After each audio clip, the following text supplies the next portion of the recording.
নারীরা অনেক নারীকে দেখা যায় বিদেশে উচ্চশিক্ষার জন্য যাচ্ছেন মাহরাম ছাড়া, এটা আসলে কতটা শরিয়াসম্মত? যে আপনাকে অনেক ধন্যবাদ, খুবই গুরুত্বপূর্ণ প্রশ্ন।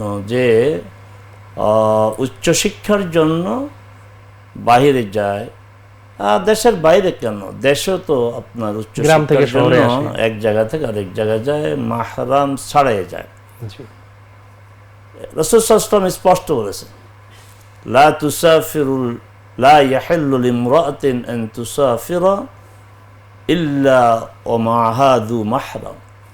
যে কোনো নারী সফর করবে এটা বৈধ নয়, তার সাথে অবশ্যই তার মাহরামকেও থাকতে হবে।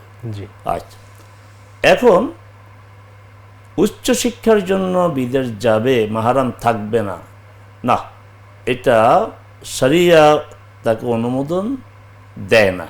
হ্যাঁ, তবে যদি ওখানে পরিবেশ নিরাপদ হয়, নিশ্চিত হয়, এবং যে দেশে যাবে সেই দেশে যদি নিজেদের আত্মীয় স্বজন থাকে, এমন সোসাইটি থাকে যে সোসাইটিতে সে নিরাপদ, সিকিউর পরিবেশ সে পায়, এক্ষেত্রে যেহেতু যদি বিশেষ কোনো শিক্ষা তাকে প্রয়োজন বৃহত্তর স্বার্থে, তো এই ক্ষেত্রে এই সময়ের আলেমগণ বলছেন যে এটা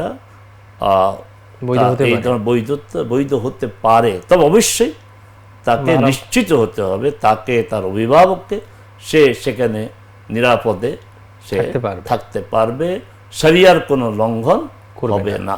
জি।